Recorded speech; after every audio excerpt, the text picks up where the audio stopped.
Today we're bringing a review to you. This microphone right here, the Shure MV7. I did a podcast battle between the Shure MV7 and the Rode PodMic. They have the same inputs, they're about the same price point, and I wanted to do a review of this one by itself as well so that you could have a listen to it if it's a microphone that you're really looking at potentially buying, or you have it already and you want some advice on how to use this one effectively. The Shure MV7 is a dynamic microphone that has both the XLR and the USB input. I'm going to try both of those things on for size today so that you can listen to the difference of both of these inputs. Stay tuned because I'm going to give you my advice, my feedback, my recommendations, and we're also going to get a male voice in here as well so that you can see how it handles a deeper voice versus a high-pitched-ish voice. The pop filter comes off really easily. Popping the popcorn, you can probably hear that there's a lot of sounds. That's plosives in this microphone. So you definitely need this. But the thing I will say about this is I don't think it's good enough. It doesn't feel foamy enough.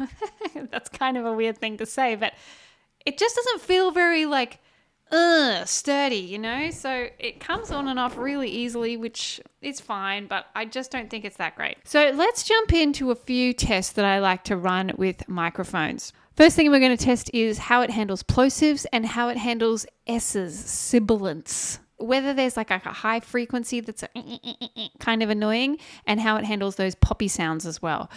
Popping the popcorn and sizzling the sausages. You can see it's off axis here as well. Now if I bring this around to the front, popping the popcorn and sizzling the sausages. Popping the popcorn and sizzling the sausages. How did that sound for you? Okay, so that's in the XLR input. Now we're going to sing a little bit into the microphone off axis. Somewhere over the rainbow, way up high, there's a land that I heard of once in a lullaby. Someday I'll wish upon a star and wake up where the skies are far behind me, where troubles melt like lemon drops away above the chimney tops. That's where you'll find me. This is Alex. I've provided him with a lovely sentence, so here it goes. Please provide a stinky sandwich. Please provide a stinky sandwich. Please provide a stinky sandwich. Please provide a stinky sandwich. Sandwich. Give me a stinky sandwich. Now we have it plugged in via the USB input. There are a few little things that you need to make sure that you set up when you first plug in the microphone in the USB format, namely making sure that the right input is selected for the computer. So you have to go into the sound settings of your computer, PC or Mac, and you have to find it in your inputs. Once you've plugged it in, select it, and then it will work. You can also adjust the level of it within the sound settings on your PC or Mac if you have a slider that you can change, but you can also adjust the level of it on the microphone itself. Now I'm going to do my plosive and sibilance test. Popping the popcorn and sizzling the sausages. Popping the popcorn and sizzling the sausages. Popping the popcorn and sizzling the sausages. Popping the popcorn and sizzling the sausages. L is for the way you look at me. O is for the only one I see.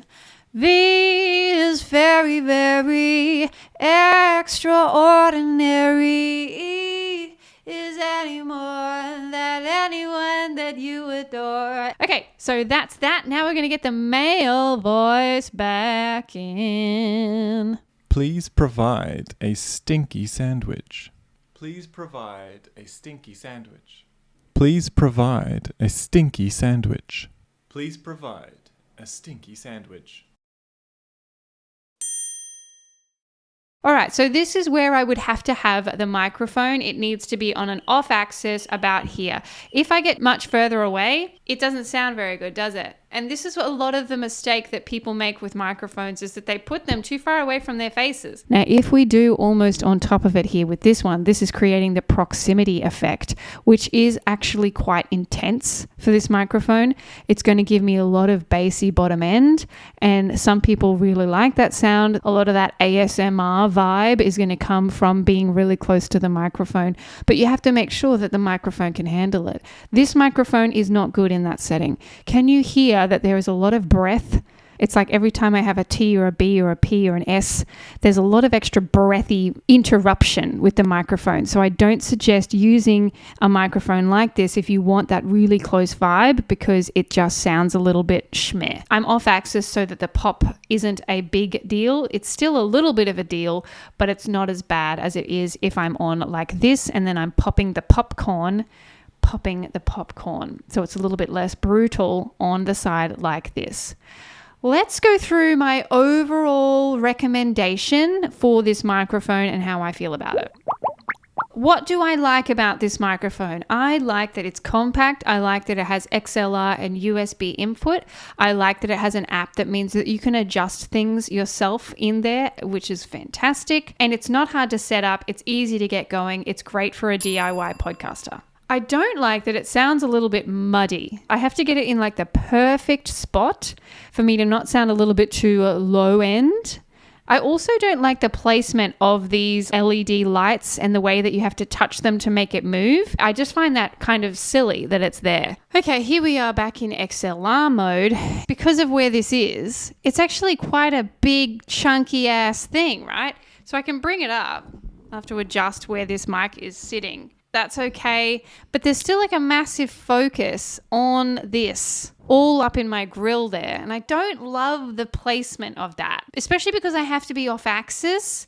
It's just like a bunch of Shure and a bunch of cable. I think the design of that could be a bit better, personally. I think that it's fantastic for those that are looking for a microphone that can have longevity. Maybe you start with USB and you work your way up to the XLR format, but it is not my favorite microphone. I've definitely recommended this microphone to some of our clients. Depending on the type of voice that they have and the recording environment, I can recommend different microphones for different people, and they sound great with this microphone as well. I have other reviews that I've done on other microphones. If you want to engage with any of that content, go to our channel and you'll see it all there. If you like this kind of content from me, please hit the subscribe button, the like button, leave a comment. What did you think of this microphone? Did you like it for me? Have you got it yourself? What are the challenges that you've come across with this mic? And I would love to hear from you. Thanks for joining me, and I hope this was helpful. Bye.